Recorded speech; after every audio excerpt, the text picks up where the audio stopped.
चुनाव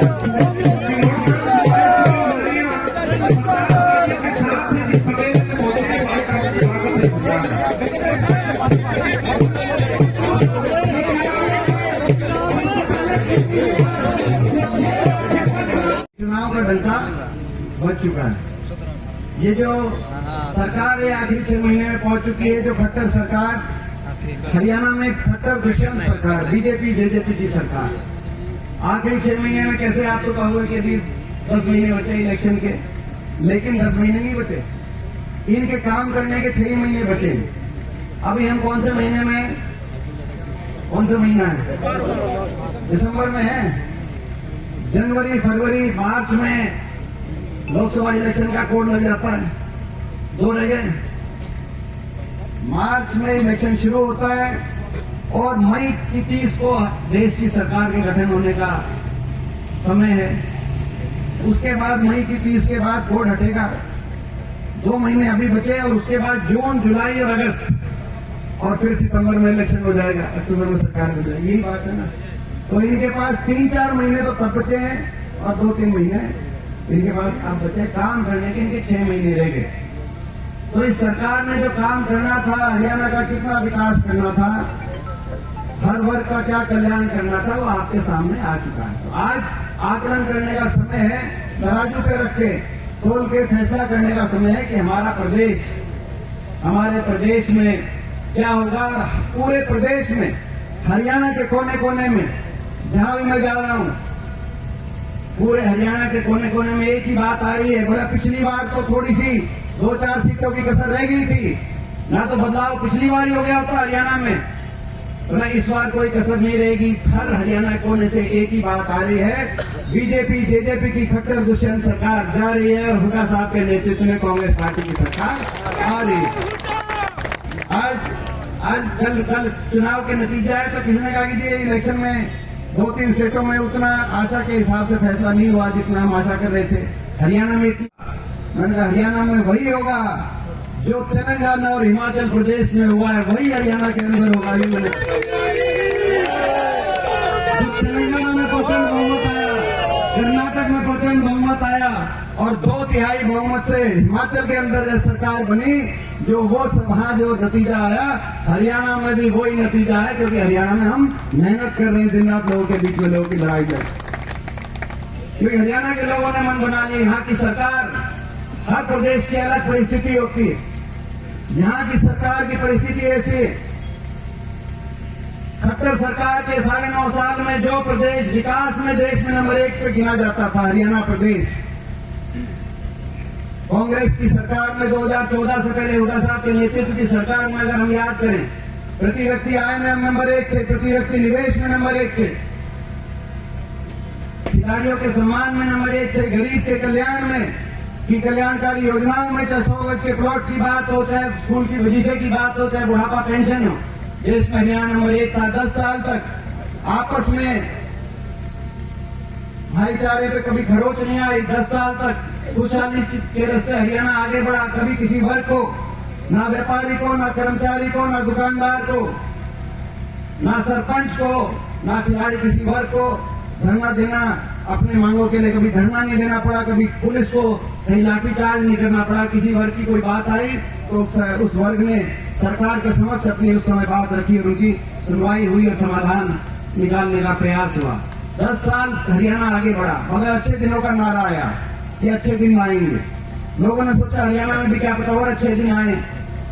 बीजेपी को लोगों ने, बीजेपी का साथ दिया। 2014 में खट्टर सरकार बनी हरियाणा में, लेकिन उस सरकार ने क्या किया?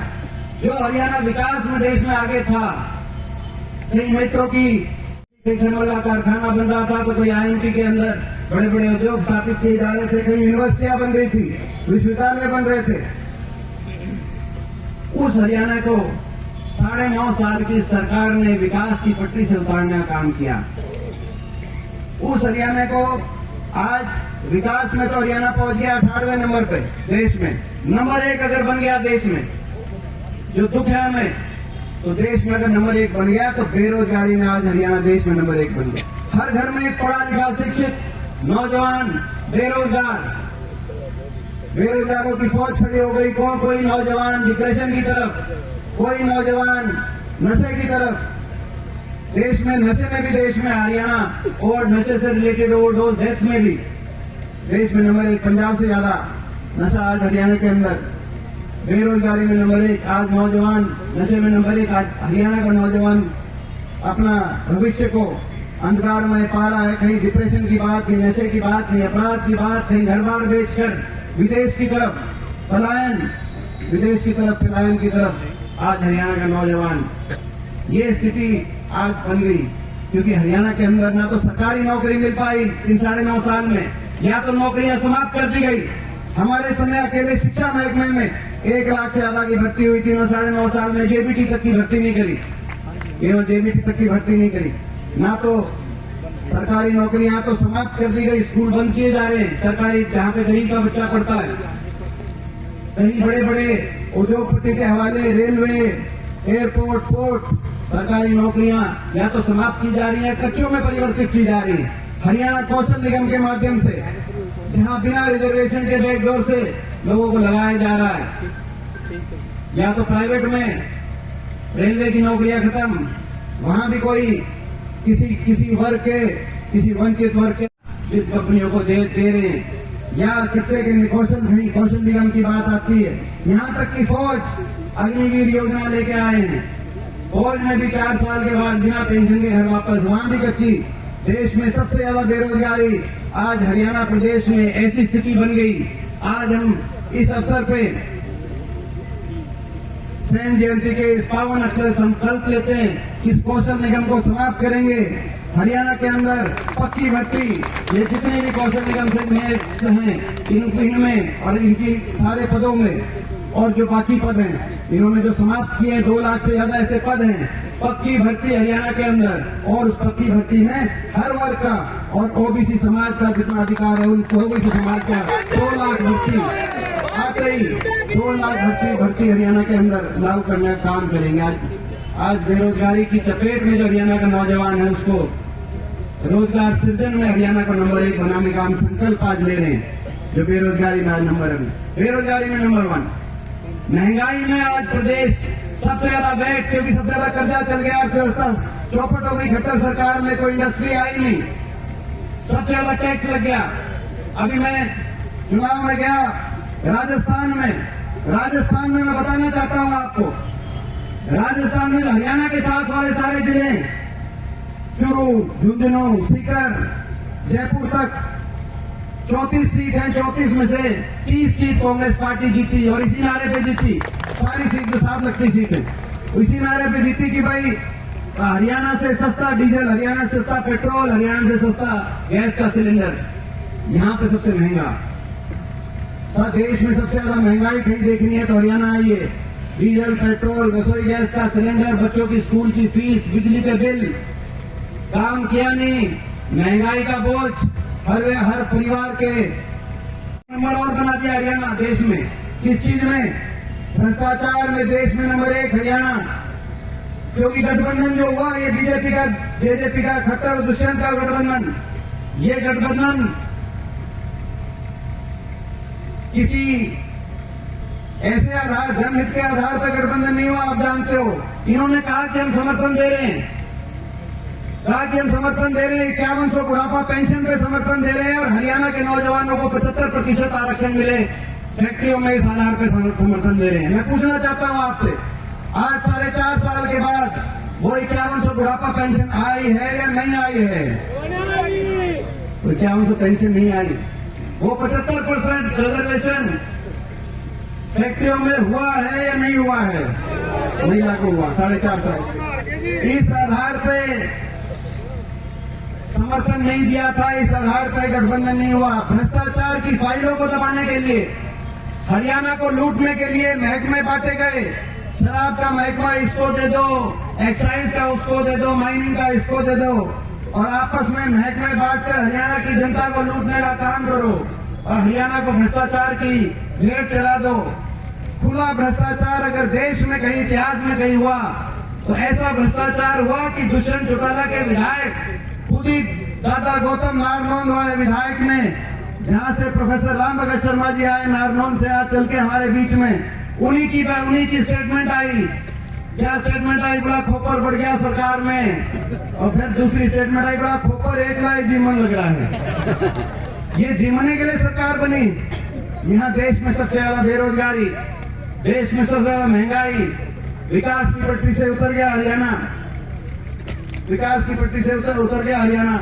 आज ये स्थिति आज हरियाणा के अंदर बन गई। और भ्रष्टाचार में देश में सबसे कलंकित, नहीं तो सरकार दोबारा नहीं बनती। पिछली बार एक का नारा था, बीजेपी का नारा था 75 पार, था कि नहीं था? मैं पूछना चाहता हूं आपसे।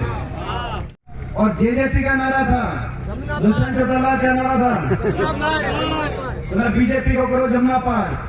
एक कहता था बीजेपी जाएगी 75 पार, दूसरा कहता था बीजेपी ने करो जमुना पार। इलेक्शन का नतीजा आते ही दोनों बन गए पक्के यार। और हरियाणा बना दी भ्रष्ट सरकार, जनता कर रही है हाहाकार और सरकार को चढ़ गया अहंकार। मुख्यमंत्री जी जहां जाते हैं लोगों का तिरस्कार करते हैं। एक महिला ने बोला कि बेरोजगारी बहुत होगी, फैक्ट्री लगा दो। बोला इसको चंद्रयान भेज, चांद में भेज दो, वहां फैक्ट्री लगा। एक ने कहा कि मेरा 22 साल का बच्चा, विधवा लेडीज थी सिरसा की, बोला 22 साल का बच्चा नशे से चला गया। बीजेपी का आदमी कोई नशा जो है चिट्टा बिकवाने का काम करता है, बोला उसके खिलाफ बोले किसी ने सिखाई नहीं, भेजिए इसको बाहर उठा के बाहर करवा दो। फिर एक ने कहा, एक नौजवान खड़ा हुआ, बोला दूसरी पार्टी का इसकी पिटाई करवाओ। करनाल में गए जन संवाद में, तो वहां पे कहते जो खड़े हैं सारे कमांडो, ये ऐसे नहीं खड़े, ये उठा के बाहर फिकवा देंगे। हमारी भी सरकार रही थी मुख्यमंत्री जी, बोले ये कमांडो ऐसे ही नहीं खड़े, ये धक्के मार के बाहर करवा देंगे। मुख्यमंत्री जी 10 साल हमारी भी सरकार रही थी, मेरे जैसों ने दीपेंद्र ने धक्के खाए होंगे, किसी एक को धक्का दिया नहीं होगा। मैं आपको कहना चाहता हूँ प्रजातंत्र में लोगों को तिरस्कार, ये अहंकार हो गया। भ्रष्टाचार के आधार पर सरकार बनी, काम कुछ किया नहीं, अहंकार हो गया। और हर वर्ग का अपमान, ओबीसी समाज का भी, किसान का भी, खिलाड़ी का भी आपने देखा, हर वर्ग का अपमान। मैं ओबीसी समाज की भी जो आज बातें आई हैं, मैं उस पर भी मैं कुछ बोलना चाहूंगा। हमारी जब सरकार रही